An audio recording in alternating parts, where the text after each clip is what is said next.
आज आपका यहाँ आना हुई मामूली ये मीटिंग नहीं है, ना मामूली धरना है। आपने आज इतिहास बनाया है। जिस रूप में देश में संविधान की ध्वजा उड़ रही है, लोकतंत्र की हत्या हो रही है और पूरा देश नहीं पूरी दुनिया वाच कर रही है आपको।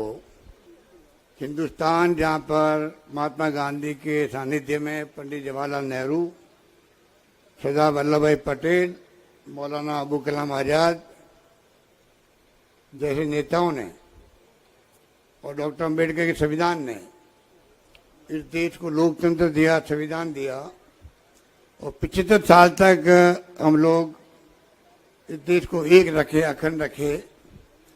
इंदिरा गांधी जी की जान चली गई पर खालिस्तान नहीं बनने दिया। देश एक रहा, अखंड रहा, उनका सीना छल नहीं हो गया। राजीव गांधी जी पूरे उपमहाद्वीप में चाहते थे शांति रहे, वे शहीद हो गए। इतने बड़े त्याग बलिदान आज़ादी के जंग में भी हुए, आज़ादी के बाद में भी हुए। आज़ादी के वक्त में इन लोगों को क्या मालूम है जो आज टीका टिप्पणी करते हैं, मीर जाफिर कहते हैं। मीर जाफिर की तो ये लोग उस बिरादरी के हैं जिन्होंने आज़ादी जंग के अंदर अपनी उंगली भी नहीं कटाई, मुखबरी की अंग्रेजों की। आज वो अगर सत्ता में आए हैं तो ये लोकतंत्र किसने दिया देश को? जनता को माई बाप किसने बनाया? ये कांग्रेस ने बनाया, संविधान ने बनाया। ये नहीं भूलना चाहिए प्रधानमंत्री जी को। आज आप प्रधानमंत्री बने हो तो इस कारण बने हो। कुर्बानी हुई, त्याग हुए, बलिदान हुए, तब जाके मुल्क आजाद हुआ। कितने लोग जेलों में बंद रहे, लाठियां खाई, गोलियां खाई अंग्रेजों की। यही आपका इलाहाबाद का आनंद भवन, सवरार भवन मोतीलाल नेहरू के जमाने से ही वहीं पर बैठ के लड़ी गई आजादी की। गांधी जी वहीं रहते थे। उस परिवार का त्याग बलिदान, जो पंडित नेहरू सालों जेल में बंद रहे थे, उनके बारे में जितना कहे उतना कम है। किस प्रकार मेरे पूर्व वक्तों ने कहा, आजादी के वक्त में पहले प्रधानमंत्री बने, उनकी नीतियां, उनकी दूरदृष्टि थी कि आज देश आत्मनिर्भर है। पाकिस्तान की क्या हालात हो रही है आजकल आप सुन रहे होंगे, पढ़ते होंगे। इतना रात दिन का फर्क है इस देश के अंदर। उस परिवार के लोगों ने जो त्याग बलिदान किए वो सबके सामने हैं। उसके नौजवान साथी राहुल गांधी जो संघर्ष कर रहे हैं लगातार, और भारत जोड़ो यात्रा के बाद में यात्रा जहाँ एक मार्च से थी, पर मैसेज उनका देश भर के हर प्रदेश के हर गांव में, हर घर में गया। मुद्दे क्या थे? महंगाई का मुद्दा था। मुद्दा क्या था? बेरोजगारी का मुद्दा है, भयंकर मुद्दा है, जानते हैं हम लोग। मुद्दा क्या था? देश में प्रेम, भाईचारा, प्यार, मोहब्बत हो, वैसे रहे, हिंसा नहीं हो। और मुद्दा था अमीर और गरीब के बीच में खाई नहीं पड़े। यही मुद्दे थे। वो विपक्षी नेता थे, उन्होंने एक प्रकार से एनडीए गवर्नमेंट को चैलेंज किया कि आप इन मुद्दों पर ध्यान दो। ये मुद्दे उद्वेलित करते हैं, पब्लिक को दुखी करते हैं, लोग परेशान हो गए हैं महंगाई, बेरोजगारी सबसे, इस माहौल से। उनके सामने का अवसर था। अब वो चाहते तो इन मुद्दों पर ध्यान दे करके प्रयास करते सुधार करने का। वो तो बात कहीं गई। जब यात्रा निकल रही थी और जिस प्रकार पॉपुलरिटी बढ़ रही थी राहुल गांधी की, तभी उन्होंने षड्यंत्र कर लिया किस प्रकार इस नौजवान को, इस नेता को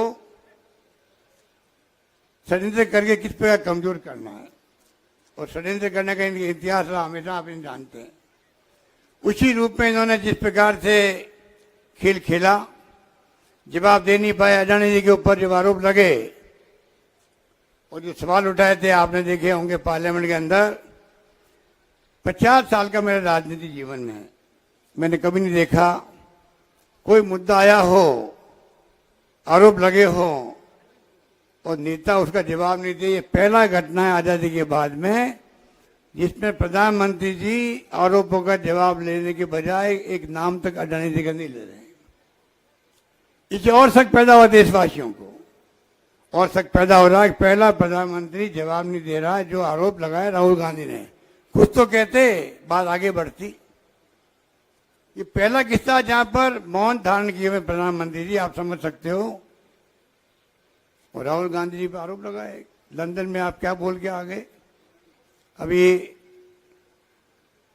प्रमोद महाजन कह रहे, प्रमोद तिवारी जी कह रहे थे किस प्रकार से आपने कोरिया में, जर्मनी में क्या क्या बोले देश के बारे में। माफी तो आपको मांगनी चाहिए थी देश से, प्रधानमंत्री को माफी मांगनी चाहिए थी, और राहुल गांधी से माफी मंगवा रहे हैं। जो बातें राहुल गांधी बोल रहे हैं हिंदुस्तान के अंदर, वो बातें जगह वहां बोली। आज इंटरनेट का जमाना है, मोबाइल का जमाना है, आप हम बैठे बात कर रहे हैं, मैं बोल रहा हूं, चाहे तो दुनिया सुन सकती इसको। नई बात क्या बोली उन्होंने, तो जिस प्रकार से माहौल बनाने का प्रयास किया गया, और फिर आप देखिए उन्होंने कहा मुझे बोलने का मौका दो, मेरे ऊपर आरोप लगे, मैं खुद पार्लियामेंट में रहा हूं, नियम है पार्लियामेंट का, भाई आप कम से कम मेरे ऊपर आरोप लगाए, आपने सबने हाउस में हाउस चलने दिया, आरोप लगाए गए, मैं जवाब देना चाहता हूं। स्पीकर ने परवाह नहीं करी, वो क्या परवाह करेंगे। मोदी जी के सामने चाहे स्पीकर साहब हो, चाहे वो उपराष्ट्रपति हो, चाहे वो कोई नेता हो, जो और बना रखा है प्रधानमंत्री मोदी जी ने, उनके सामने जाके कोई बात सही कहता ही नहीं है। हिम्मत ही नहीं कहने की, साथ नहीं जुटा पा रहे मेंबर पार्लियामेंट हो या केंद्रीय मंत्री हो। इन हालातों में ये देश चल रहा है। संविधान की धज्जियां उड़ रही देश में। मैं आपको बार बार कह रहा हूं, देश की दिशा में जा रहा है, किस दिशा में जाएगा किसी को नहीं मालूम है। एक अवसर आपके सामने आया है, ये जिसके लिए बैठे हुए हैं। आज राहुल गांधी इस देश के लोगों की आवाज बन के आगे आए हैं। कल जो उन्होंने प्रेस कॉन्फ्रेंस की, अगर आप उसको सुन लेंगे यूट्यूब के अंदर, अगर आपने नहीं सुना है तो कृपा करके जाके सुन लीजिए, आपको लाइन मिल जाएगी आगे आने वाले वक्त में हमें किस दिशा में जाना है, क्या करना है, क्या चुनौती हमारे सामने हैं। उन्होंने अपनी बात कह दी। उन्होंने देश के सामने अपना एजेंडा रख दिया है कि मुझे चिंता नहीं कि मैं पार्लियामेंट के अंदर हूं या बाहर रहूं, मुझे देश ने सब कुछ दिया है, प्यार दिया है, मोहब्बत दी है, आशीर्वाद दिया है। मैं चाहूंगा देश में लोकतंत्र की रक्षा के लिए मैं रुकने वाला नहीं हूं, मैं लगातार बोलूंगा, चाहे अडानी जी हो चाहे नरेंद्र मोदी जी हो।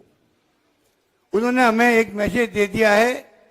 अब हमारी ड्यूटी बनती किस प्रकार से हम लोग ड्यूटी को निभाएं, पब्लिक बीच में जाएं। और मुझे खुशी है खड़गे साहब ने और वेणुगोपाल जी ने जो प्रोग्राम दिए हैं, प्रियंका जी ने, आज पूरे देश के अंदर राज्यों में जगह जगह पर धरने चल रहे हैं, लोगों में उत्साह है, कार्यकर्ताओं में जोश भर दिया राहुल जी ने कल बोल करके। अब हमारी ड्यूटी बनती है किस प्रकार से हम उनकी भावनाओं को देखते हुए आगे बढ़ाएं, और राहुल गांधी की भावना को बढ़ाएंगे तो देश बच पाएगा। राहुल गांधी ने एक मौका दे दिया है देश को भी, देशवासियों को भी, कांग्रेसजनों को भी। यही वक्त है जब आप जिस रूप में फैसले हुए हैं, कोर्ट के डिसीजन हुए हैं, निष्कासित किए गए अविलंब 24 घंटे में, एक अवसर दिया है कि हम किस प्रकार देशवासी जो खुद परेशान हैं, दुखी हैं, मैंने कहा उनकी आवाज बन के राहुल जी निकले हैं। हमारी जिम्मेदारी बनती है कि हम देशवासियों को एहसास करवा दें, हम सब आपकी भावनाओं को समझते हैं। राहुल गांधी के नेतृत्व में हम लोग आगे बढ़ेंगे, मुकाबला करेंगे, और देश में कैसे लोकतंत्र कायम रहे, मजबूत रहे, जो सपना देखा था हमारे नेताओं ने, उसमें हम सफल होंगे। ये हमारा संकल्प होना चाहिए। ओबीसी की बात की गई, ये प्रयोग मैं आपको कहना चाहूंगा, ये प्रयोग प्रियंका जी मैं एक बात कहना, प्रियंका जी एक बात सुनो, मैं एक बात कहना चाह रहा था। ये नरेंद्र मोदी जी ने प्रयोग किया था गुजरात के अंदर, जब राहुल जी गांधी जी कैंपेन कर रहे थे 17 के अंदर चुनाव में, तब एक प्रयोग किया था, मुझे नीच कह दिया। जब चुनाव में हारी थी पार्टी, वहां पर गुजरात चुनाव हारे थे वो लोग, आखिरी हत्या के रूप में उन्होंने कहा मुझे कांग्रेस नेता ने नीच कह दिया है। देखो भाइयों और बहनों, मैं नीच हूं क्योंकि मैं ओबीसी का हूं। ये तो शक्ति सिंह ज्यादा बताएंगे आपको किस रूप में उन्होंने गेम पलटने के लिए क्या क्या बातें बोली। वो भ्रम जेपी नड्डा जी को हुआ है, उनके नेताओं को। इसलिए जानबूझ करके परसों उन्होंने तय किया है आने वाले 6 अप्रैल से हम लोग अभियान चलाएंगे ओबीसी के बीच में। राहुल गांधी ने ओबीसी के नेता की बेइज्जती कर दी है। वो राहुल जी ने बेइज्जती क्या कर दी? वो ओबीसी के लोग हैं जो भाग के गए हैं। नीरव मोदी हो चाहे नरेंद्र मोदी हो, ओबीसी के लोग हैं वो। तो भी बताइए, उनका बचा रहे हो, चोरों को बचा रहे हो और कह रहे हो राहुल गांधी ने बेइज्जती कर दी ओबीसी की। आप समझिए, जो गुजरात में प्ले कार्ड खेला था उन्होंने, वो कार्ड खेलना चाहते देश के अंदर। कांग्रेस ने जो ओबीसी के लोगों को दिया है, एससी एसटी को दिया है, कुछ सोच सकता है? आजादी के वक्त से ही राजीव गांधी प्राइम मिनिस्टर बने, आपको मालूम है? प्राइम मिनिस्टर बनते ही पहली बार उन्होंने प्रायोरिटी किसको दी? आदिवासियों को दी। पूरे देश भर के अंदर वो उड़ीसा में, मध्य प्रदेश में, गुजरात में, राजस्थान के आदिवासी क्षेत्र में गए बताने के लिए मेरी प्रायोरिटी सबसे गरीब आदमी, जो महात्मा गांधी ने कहा था। ये उन्होंने किया था। जानबूझ करके आप ओबीसी को गुमराह करने के लिए आप अभियान चलाना चाहते हो। आरएसएस जानते हो किस प्रकार काम करता है, आपको सचेत रहना पड़ेगा। इसलिए मैं कह रहा हूं आपको, मैं ओबीसी का नहीं हूं क्या? मैं तीसरी बार मुख्यमंत्री बनाया गया। सोनिया गांधी जी, राहुल गांधी जी, प्रियंका जी बैठी है। 3 बार मैं मुख्यमंत्री हूं, ओबीसी का हूं मैं।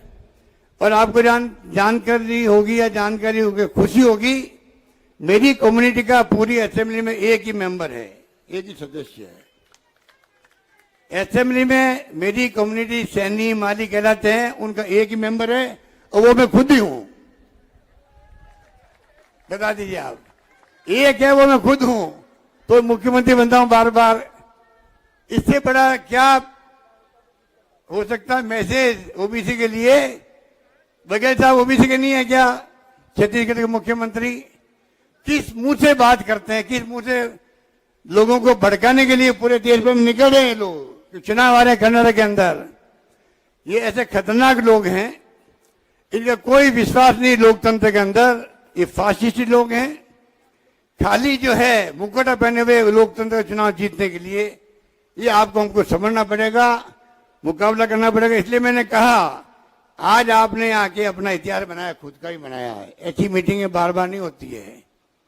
आज चुनौती है कांग्रेस के सामने, देश के सामने, मुकाबला करें राहुल गांधी जी। इसलिए यहाँ पर धरना दिया गया है महात्मा गांधी की समाधि पर। उसमें हम सबका भाग लेना, आप सबका, हम सबका भाग लेना, अपना आप में एक इतिहास बनाना होता है।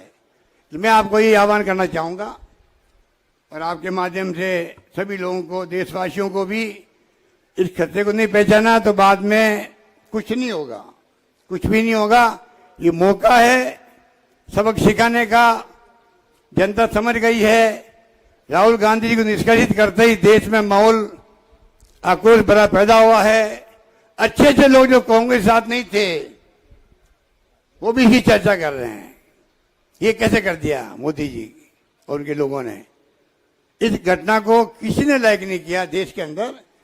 मैं समझता हूं कि देश को, देशवासियों को बताने का, समझाने का ये मौका हमारे सामने है। उनका दिल जीतने के लिए हमको संकल्प करके जाना पड़ेगा। यही बात कहता हूं, मैं अपनी बात समाप्त करता हूं। धन्यवाद। जय हिंद।